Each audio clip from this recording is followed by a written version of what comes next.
வணக்கம் traders, welcome to pre market report. இன்னைக்கு நம்ம இந்த வீடியோவில் நிஃப்டி, பேங்க் நிஃப்டி மற்றும் சென்செக்ஸ் ஏப்ரல் 22ஆம் தேதி புதன்கிழமை என்ன நடக்கிறதுக்கான வாய்ப்பு இருக்குது அப்படிங்கிறதான் பார்க்க போகிறோம்.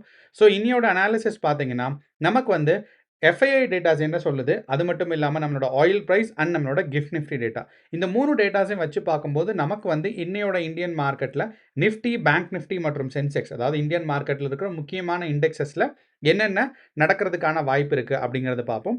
அண்ட் இப்போ பார்த்தீங்கன்னா நமக்கு ஸ்டாக் ரிசல்ட்ஸ் கேலண்டர் இருக்குது. அதாவது ஸ்டாக் ரிசல்ட்ஸ் அனௌன்ஸ் பண்ண போகிறாங்க. எல்லா கம்பெனிஸும் பார்த்தீங்கன்னா பப்ளிக் செக்டர் கம்பெனிஸ் தான் மோஸ்ட்டாக லிஸ்ட் பண்ணியிருக்கவங்க. அப்போ அந்த கம்பெனியோட ரிசல்ட்ஸ், அதாவது குவார்ட்டர்லி ரிசல்ட்ஸ் பார்த்தீங்கன்னா நமக்கு நிஃப்டி, பேங்க் நிஃப்டி மற்றும் சென்செக்ஸை அஃபெக்ட் பண்ணுற மாதிரி இருக்கும். அப்போ இன்னைக்கு எந்தெந்த கம்பெனிஸ்க்கான ரிசல்ட்ஸ் எக்ஸ்பெக்டட் இருக்கு அண்ட் இதனால நமக்கு இன்னையோட மார்க்கெட்டில் என்ன நடக்கும் அப்படிங்கிறத நம்ம எதிர்பார்க்குறோம். ஃபர்ஸ்ட் பார்த்தீங்கன்னா நமக்கு எஃப்ஐஐ டேட்டாஸ் பார்க்கும்போது இன்னையோட மார்க்கெட்டில் எஃப்ஐஐஸ் நேற்று கம்ப்ளீட்டாக புல்லிஷாக இருந்திருக்காங்க. ஆனால் நமக்கு இதை இந்த டேட்டாவை கொஞ்சம் யோசிச்சு பார்த்து தான் எடுக்கணும். ஏன்னா நேத்து புல்லிஷா இருந்திருக்காங்க அப்படின்னா அது நேத்தோட எக்ஸ்பைரிக்கு. பெரும்பாலும் நமக்கு நிஃப்டி 50ல எஃப்ஐஐஸோட போர்ஷன் பார்த்தீங்கன்னா ரொம்ப ரொம்ப ஸ்ட்ராங்கா இருக்கு. அப்படி நமக்கு பார்த்தோம் அப்படின்னா நிஃப்டி 50ல நேத்து எக்ஸ்பைரி அப்படிங்கிறனால நேத்து அவங்க புல்லிஷா இருக்காங்க. அப்ப இன்னைக்கும் மார்க்கெட்ல புல்லிஷா இருக்குமா அப்படிங்கிறது ஒரு முக்கியமான கேள்வியா இருக்கு. அப்போ எனக்கு தெரிஞ்சு இன்னைக்கும் புல்லிஷா இருக்கிறதுக்கான சான்சஸ் கொஞ்சம் இருக்கு. ஏன் அப்படின்னா நமக்கு கிஃப்ட் நிஃப்டி டேட்டா பார்த்தோம் அப்படின்னா இன்னைக்கு ஒரு 130 பாயிண்ட் பக்கம் கேப் அப் இருக்கிறதுக்கான சான்சஸ் இருக்கு. அண்ட் ஆயில் பிரைஸ் யூஎஸ் டாலர்ல நமக்கு பார்த்தோம் அப்படின்னா கொஞ்சம் குறைஞ்சிருக்கு. அப்படிங்கிறனால நமக்கு பார்த்தீங்கன்னா ஒரு மார்க்கெட்ஸ்ல ஒரு பாசிட்டிவ்னஸ் கொஞ்சம் கூட்டிட்டு இருக்கு. ஆனால் நம்ம ஒன்று கவனிக்கணும், என்ன அப்படின்னா ட்ரம்ப் ஈரான் மேலே சீஸ்ஃபயர் எக்ஸ்டென்ஷன்லாம் கிடையாது. 22ஆம் தேதி 22ஆம் தேதி கரெக்ட் தான். அதுக்கு மேலே நான் எக்ஸ்டெண்ட் பண்ண மாட்டேன்.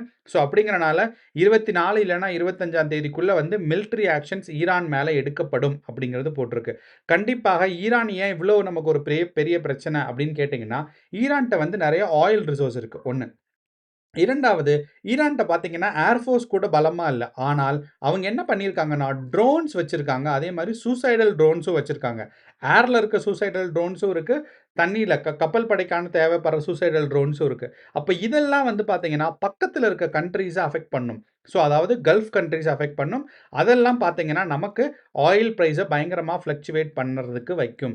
இந்த ஒரு காரணத்தினால தான் யுஎஸ் ஈரானை தாக்குதலுக்கு யோசிச்சுட்டு இருக்காங்க. அண்ட் ஈரான் கண்டிப்பாக பயங்கரமா ஒரு திருப்பி அடி கொடுப்பாங்க. அவங்களுக்கு கீழே போனாலும் அதை திருப்பி அடி கொடுப்பாங்க அப்படிங்கிற இந்த ஒரு பொலிட்டிக்கல் இன்ஸ்டெபிலிட்டினால. அப்போ குளோபல் நியூஸ் பார்க்கும்போது இது ஒன்று மட்டும்தான் நமக்கு மார்க்கெட்டை கீழே கொண்டு போகிறதுக்கான ஒரு எக்ஸ்பெக்டேஷன்ஸ் இருக்கு. ஆனால் இப்போதைய நிலைமையில நமக்கு மார்க்கெட்ஸ் குளோபல் மார்க்கெட்ஸ்க்கு இல்லை இந்த குளோபல் நியூஸ்க்கு பார்த்தீங்கன்னா ரிஃப்ளெக்ட் ஆகாம தான் இருக்கு. அப்படிங்கிறனால நம்ம இப்போ நான் டேட்டாஸை காமிக்கிறேன். எஃப்ஐஐஸ், நம்மளோட கிஃப்ட் நிஃப்டி டேட்டா அண்ட் நமக்கு எந்தெந்த ஸ்டாக்ஸ் இன்னைக்கு நமக்கு ஸ்டாக் ரிசல்ட்ஸ் வரப்போகுதுன்னு. வாங்க இப்போ நம்ம வீடியோக்குள்ளே போகலாம்.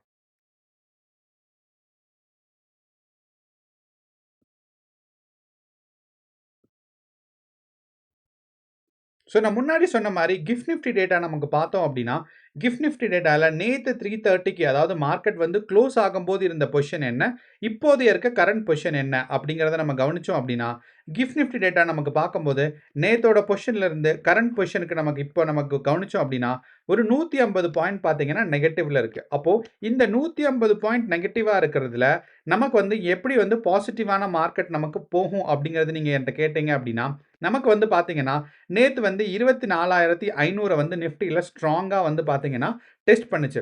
அப்போ இன்னையோட மார்க்கெட் இந்த 24,500 அப்படிங்கிற பிரைஸுக்கு மேலே சஸ்டெயின் ஆச்சுன்னாவே நமக்கு 25,000 வரைக்கும் ஈஸியாக பார்த்தீங்கன்னா நிஃப்டி 50 மேலே புஷ் ஆகும்.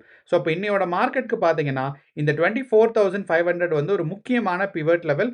அப்போ இந்த பிவட் லெவல்லேருந்து நமக்கு மார்க்கெட்ஸ் கிராஸ் ஆச்சு அப்படின்னு பார்த்தீங்கன்னா நிஃப்டி 50 பார்த்தீங்கன்னா ஒரு 25,000 வரைக்கும் ஈஸியாக புஷ் ஆகும்.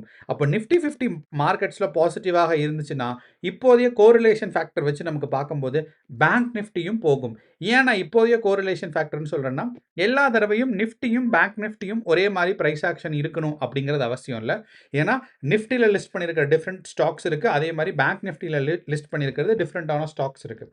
அந்த ஒரு காரணத்தில் பார்த்தீங்கன்னா எப்பயுமே நமக்கு சம்டைம்ஸ் மார்க்கெட்டில் ஒரு டிஃப்ரென்சஸ் இருக்கும். இந்த ஒரு டிஃப்ரென்ஸ்னால நம்ம என்ன யோசிக்கலாம் அப்படின்னா மார்க்கெட்ல வந்து பார்த்தீங்கன்னா, நமக்கு நிஃப்டி பாசிட்டிவா போகும் அண்ட் பேங்க் நிஃப்டியும் இப்போதைய நிலைமையில இருக்கும்போது பாசிட்டிவா போறதுக்கான ஒரு எக்ஸ்பெக்டேஷன்ஸ் இருக்கு. ஆனா, நம்ம கிஃப்ட் நிஃப்டி டேட்டா பார்த்தோம்னா, current position of GIFT Nifty என்ன அப்படின்னு பார்த்தீங்கன்னா, ஒரு 150 பாயிண்ட்ஸ் கேப் டவுன் இருக்கு. ஆனா, நீங்க கொஞ்சம் கூர்ந்து கவனிச்சீங்கன்னா தெரியும். இன்னைக்கு காலையில நமக்கு 6:30க்கு மார்க்கெட் ஓப்பன் ஆனதிலிருந்து, கிஃப்ட் நிஃப்டி பார்த்தீங்கன்னா, ஒரு சின்ன ஒரு புல் பேக் மட்டும் எடுத்துட்டு, மார்க்கெட்ல வந்து ஒரு பாசிட்டிவ் டைரக்ஷன குடுத்துட்டு இருக்கு. இந்த பாசிட்டிவ் டைரக்ஷன் அப்படிங்கிறத கன்ஃபார்ம் பண்றதுக்கு என்ன சொல்லலாம்னா, நமக்கு 10 சிம்பிள் மூவிங் ஆவரேஜும், 20 சிம்பிள் மூவிங் ஆவரேஜும். அப்போ நான் 3 மினிட்ஸ் டைம் ஃப்ரேம்ல தான் வச்சிருக்கேன். அப்போ 10 சிம்பிள் மூவிங் ஆவரேஜ் வந்து பார்த்தீங்கன்னா, 3 மினிட்ஸ் டைம் ஃப்ரேம் இன்ட்ராடேக்கு ஒரு அழகான வொர்க் பண்றதுக்கான ஒரு இண்டிகேஷன்ஸ். அப்போ மார்க்கெட் இன்னைக்கு காலையில இருந்து கிஃப்ட் நிஃப்டி 10 சிம்பிள் மூவிங் ஆவரேஜ்க்கு மேலேயே தான் இருக்கு. ஒரு தடவ கூட மார்க்கெட்ஸ்ல இருந்து கீழ வரல. அப்படிங்கிறனால இந்த 10 சிம்பிள் மூவிங் ஆவரேஜ் லைனுக்கு கீழ வராத வரைக்கும் இன்னையோட கிஃப்ட் நிஃப்டி வந்து பார்த்தீங்கன்னா, நமக்கு 8 மணி அதாவது நமக்கு வந்து 8 மணி 9 மணிக்கு மார்க்கெட்ஸ் வந்து ஓப்பன் ஆகும்போது, நிஃப்டி 50 வந்து நமக்கு வந்து ஃபாஸ்ட்டா வந்து மேல கெயின் ஆயிரும். அப்போ நிஃப்டி 50 இன்னைக்கு வந்து 24,500க்கு கீழ வராது அப்படிங்கிறதுக்கு முக்கியமான ரீசன் என்னன்னா, இந்த கேப் வந்து ஒரு 40 பாயிண்ட்டுக்கு கீழ வரைக்கும் கேப் டவுன் ஓப்பன் ஆச்சு அப்படின்னா, நமக்கு வந்து 24,500க்கு கீழ வரும். ஒருவேளை இன்னையோட நிஃப்டி 50 வந்து 24,500க்கு கீழ ஓப்பன் ஆச்சுனாலுமே, நம்ம ஒரு ஃபர்ஸ்ட் ஒரு 45 மினிட்ஸ் வெயிட் பண்ணி பாருங்க. மார்க்கெட் மார்க்கெட் வந்து ஒரு பாசிட்டிவ் டைரக்ஷன்ல மூவ் ஆறதுக்கான வாய்ப்புகள் கொஞ்சம் இருக்கு. அண்ட் இது கூடவே நம்ம வந்து இந்தியா விக்ஸ் டேட்டாவையும் பார்க்கணும். என்னன்னா, இந்தியா விக்ஸ் டேட்டா நேத்து 2வது நாளா பார்த்தீங்கன்னா, கன்டினியூஸா வந்து மார்க்கெட்ல நமக்கு டவுன் சைட் புஷ் இருந்திருக்கு. அப்போ இந்தியா விக்ஸ் டேட்டா 17ல இருக்கு. இன்னுமே இந்தியா விக்ஸ் வந்து கூலிங் ஆகறதுக்கான எக்ஸ்பெக்டேஷன்ஸ் நெறைய இருக்கு. அப்போ இந்தியா விக்ஸ் வந்து கூலிங் ஆகுதுன்னா, நமக்கு ஒரு 16 இல்லன்னா 15க்கு வரும். ஸோ இந்தியா விக்ஸும் கூலிங் நடக்கணும். நமக்கு வந்து நிஃப்டி 50யும் பார்த்தீங்கன்னா, 24,500க்கு மேல சஸ்டெயின் ஆகணும். ஸோ இந்த 2 விஷயமும் நடந்துச்சுன்னா, நம்ம வந்து மார்க்கெட்ஸ்ல கண்டிப்பாக ஒரு கால் ஆப்ஷன் எடுக்கலாம். அப்படி இல்ல அப்படின்னா, நம்ம கொஞ்சம் கேர்ஃபுல்லா இருந்து மார்க்கெட் எந்த டைரக்ஷன் போகுதுங்கிறத அண்டர்ஸ்டாண்ட் பண்ண ட்ரை பண்ணணும். அப்போ 24,000க்கு கீழ வந்து மார்க்கெட் டவுன்ஃபால் ஆகுது. ஆனா இந்தியா விக்ஸ் வந்து பார்த்தீங்கன்னா, மார்க்கெட்ல வேல்யூ வந்து குரோ ஆயிட்டு இருக்கு அப்படின்னா, மார்க்கெட் வந்து டவுன்ஃபால் ஆகுறதுக்கு தான் ஒரு கன்டினியூஸான ஒரு எக்ஸ்பெக்டேஷன்ஸ் இருக்கு. ஆனா அதே சமயம் இன்னைக்கு வந்து இந்தியா விக்ஸ் கீழ போகுது. ஆனா மார்க்கெட்டும் கீழ போகுது அப்படின்னா, டக்குன்னு எப்ப வேணாலும் நமக்கு வந்து ட்ரெண்ட் ரிவர்ஸ் ஆகும். ஸோ அத வந்து கவனத்துல இருக்கணும். ஸோ இந்தியா விக்ஸ் டேட்டா எப்படி போகுதோ, அதுக்கு ஆப்போசிட் டைரக்ஷன்ல தான் நமக்கு எப்பயுமே மார்க்கெட் வந்து ரிஃப்ளெக்ட் ஆகும். ஸோ அந்த ஒரு காரணத்தினால நம்ம கொஞ்சம் கேர்ஃபுல்லா இருக்கணும். என்ன அப்டின்னா, இன்னையோட மார்க்கெட்ல ப்ராஃபிட் பார்க்குறதுக்கு வெறும் பிரைஸ் ஆக்ஷன் நாலேட்ஜோ, இல்ல இண்டிகேட்டர்ஸ் மட்டும் பத்தாது. மத்த அடிஷனல் டேட்டாஸ் வேணும். அண்ட் முன்னாடியே சொன்ன மாரி, இன்னையோட மார்க்கெட்ல வந்து நமக்கு பார்த்தீங்கன்னா, ஸ்டாக் ரிசல்ட்ஸ் வந்து என்னென்னக்கு வர்றதாக இன்னைக்கு புதன்கிழமை என்ன வர்றதுக்கு இருக்குன்னு கேட்டீங்கன்னா, நமக்கு வந்து எஸ்பிஐ லைஃப் இன்சூரன்ஸ் இருக்கு. இது ரொம்ப ரொம்ப ஒரு முக்கியமான கம்பெனி. பேங்க் நிஃப்டிய வந்து அஃபெக்ட் பண்ணும். அதே மாரி பார்த்தீங்கன்னா, டெக் மஹேந்திரா. இது 2 மட்டும் தான் இன்னைக்கு வந்து மார்க்கெட்ஸ்ல ஓப்பனிங்க்கான ஒரு சான்சஸ் இருக்கு. ஆனா நேத்து வந்து பார்த்தீங்கன்னா, நமக்கு HCL டெக்னாலஜிஸ் இருக்கு. அண்ட் இது கூடவே பார்த்தீங்கன்னா, டாடா ELXI அதாவது டாடா எலக்ட்ரானிக்ஸ்ன்னு சொல்லுவாங்க. இது 2மே ஒரு முக்கியமான ஒரு ஷேர் ஹோல்டர்ஸ்.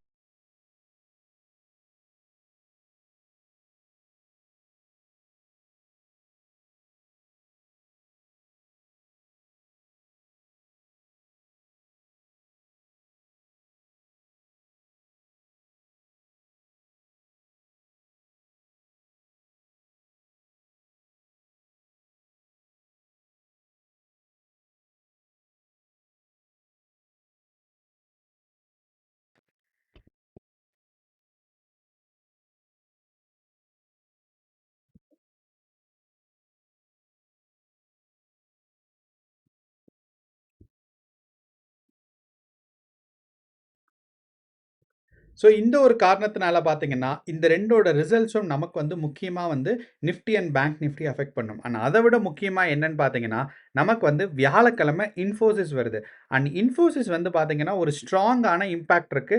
நிஃப்டி ஐடிலயும், நிஃப்டி 50லயும். ஸோ அப்படிங்கிறனால இந்த வாரம் வந்து நமக்கு முக்கியமான கவனத்தில வைக்கணும் பார்த்தீங்கன்னா, நிஃப்டி ஐடி அது மட்டும் இல்லாம நம்மளோட நிஃப்டி 50 இது 2மே இன்ஃபோசிஸ் ரிசல்ட்ஸ் வந்து ஸ்ட்ராங்கா டிபெண்டன்ட் ஆகும். அண்ட் இதோட டிபெண்டன்சி அதாவது இதோட ரிஃப்ளெக்ஷன் ஒரு 1 நாள் 2 நாளைக்கு இருக்குமே தவிர, ஒரு லாங் டெர்ம்ல அஃபெக்ட் ஆகாது. ஸோ அப்படிங்கிறனால ஒரு ஷார்ட்டா இன்ட்ராடே ட்ரேடர்ஸ்க்கு இந்த வந்து ரிசல்ட்ஸ் வந்து ரொம்ப முக்கியமானதா இருக்கும். ஸோ அப்ப நான் முன்னாடியே சொன்ன மாரி எஃப்ஐஐஸோட நமக்கு பொசிஷன் வந்து பார்த்தோம் அப்படின்னா, நமக்கு வந்து இன்னையோட மார்க்கெட்ல அவங்க வந்து கம்ப்ளீட்டா ஏப்ரல் 21ஆம் தேதி எஃப்ஐஎஸ் வந்து பார்த்தீங்கன்னா, ஆப்ஷன்ஸ்ல கம்ப்ளீட்டா புல்லிஷா இருக்காங்க. அண்ட் இது மட்டும் இல்லாம ஃபியூச்சர்ஸ்லயும் பார்த்தீங்கன்னா, புல்லிஷா இருக்காங்க. அப்போ இது 2மே நமக்கு என்ன இண்டிகேஷன் பண்ணுதுன்னா, வெறும் ஆப்ஷன்ஸ்ல மட்டும் அவங்க வந்து புல்லிஷா இருந்திருந்தாங்கன்னா, நம்ம என்ன எக்ஸ்பெக்ட் பண்ணியிருந்திருக்கலாம் அப்படின்னா, மார்க்கெட் வந்து புல்லிஷா போகும். அண்ட் நேத்தோட மார்க்கெட் எக்ஸ்பைரி ஆனனால இன்னைக்கு கொஞ்சம் டவுட் இருக்குன்னு. ஆனா எஃப்ஐஐஸ் பார்த்தீங்கன்னா, நேத்தோட எண்டுல ஃபியூச்சர்ஸ்லயும் பார்த்தீங்கன்னா, புல்லிஷா இருந்திருக்காங்க. அப்போ இது 2மே புல்லிஷா இருக்கிறனால ஆப்ஷன்ஸ் அண்ட் ஃபியூச்சர்ஸ்ல நமக்கு நிஃப்டி 50 இனியும் வந்து மார்க்கெட்ஸ் வந்து பாசிட்டிவா போகும் அப்படிங்கிற ஒரு எக்ஸ்பெக்டேஷன்ஸ் இருக்கு. அப்போ இன்னையோட மார்க்கெட்ட பொறுத்தளவு நமக்கு இந்த 24,000 வந்து ரொம்ப ரொம்ப முக்கியமான ஒரு சப்போர்ட்டா இருக்கும். அண்ட் இதுக்கு மேல சஸ்டெயின் ஆயிடுச்சுனாவே, நமக்கு வந்து நிஃப்டி 50 ரொம்ப பாசிட்டிவா போகும். அண்ட் இத தொடர்ந்து பேங்க் நிஃப்டிய நமக்கு பார்த்தோம் அப்படின்னா, பேங்க் நிஃப்டில 79,000 அண்ட் பேங்க் நிஃப்டிய பொறுத்தளவு 79,000க்கு மேல சஸ்டெயின் ஆயிருச்சுனாவே, இன்னையோட சென்செக்ஸ் வந்து பாசிட்டிவா இருக்கும். சென்செக்ஸ் வந்து 79,000க்கு மேல சஸ்டெயின் ஆயிருச்சுனாவே, இன்னைக்கு வந்து நமக்கு வந்து பாசிட்டிவா இருக்கும். அதே மாரி நமக்கு பேங்க் நிஃப்டிய பொறுத்தளவு 57,000 இந்த 57,000க்கு மேல சஸ்டெயின் ஆயிருச்சுன்னா, பேங்க் நிஃப்டியும் பாசிட்டிவா இருக்கும். அப்ப இன்னையோட ஓப்பனிங் வந்து கொஞ்சம் க்ரூஷியல். பிளஸ் வந்து ஃபர்ஸ்ட் 1 ஹவர் வந்து ரொம்ப க்ரூஷியலா இருக்கும். ஸோ கேர்ஃபுல்லா டிசைட் பண்ணுங்க. இந்த முக்கியமான சப்போர்ட் லெவல்ஸ்க்கு கீழ வந்துடுச்சு அப்படின்னா, நீங்க வந்து பார்த்து தான் பொசிஷன் எடுக்கணும். அப்படி இல்ல 1 ஹவர்லயே இந்த சப்போர்ட் லெவல்ல இருந்து மார்க்கெட்ஸ் வந்து பாசிட்டிவா தான் போயிடுச்சு அப்படின்னா, நமக்கு வந்து ஸ்ட்ராங்கா வந்து பாசிட்டிவா போகும்னு எதிர்பார்க்கலாம். அண்ட் இப்போதைய கரண்ட் கிஃப்ட் நிஃப்டி டேட்டாஸ் வச்சு நமக்கு பார்க்கும்போது, மார்க்கெட் வந்து ஒரு சின்ன கேப் டவுன்ல ஓப்பன் ஆறதுக்கான வாய்ப்புகள் இருக்கு. ஆனா நமக்கு வந்து 9:00க்குள்ள ஒருவேளை கிஃப்ட் நிஃப்டி வந்து 24,580 வரைக்கும் ரீச் ஆயிடுச்சு அப்படின்னா, நமக்கு வந்து மார்க்கெட்ஸ்ல கொஞ்சம் கேள்விக்குறி தான் கேப் டவுன் வர்றதுக்கு. ஸோ அப்படிங்கிறனால கேர்ஃபுல்லா ட்ரேட் பண்ணுங்க. Gift Nifty data market open ஆகுற வரைக்கும் கவனிங்க. அதே மாரி நம்மளோட India Vicks data market open ஆனதுக்கு அப்புறம் கவனிங்க. இது 2மே ஒரு முக்கியமான டேட்டாஸ் மறந்துறாதீங்க. கேர்ஃபுல்லா ட்ரேட் பண்ணுங்க. All the best. நன்றி. வணக்கம்.